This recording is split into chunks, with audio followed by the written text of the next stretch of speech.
Çoğuni. Evet. Biz mektep boyunca okuş formalıydı da 2 son yok. 2 som yok. 4 som bir diye bolsa. 2 som sen alsan ana kayaktan çayga bolat. Sayrık attan bunu sayrıyıp durca. Kayaktan kiyim bolat sana. Niyandan ni bardan arta alıp koyayım bu çoğuni. Artta kalır kalır. Özüm işte tap giyin geçer.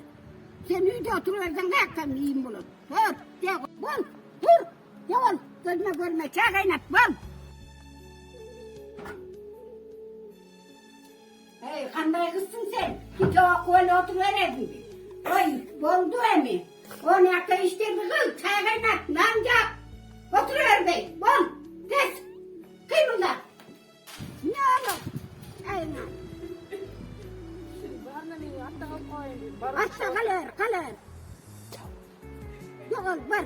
İşte ya. Gidecekten isteyemde fayda yok.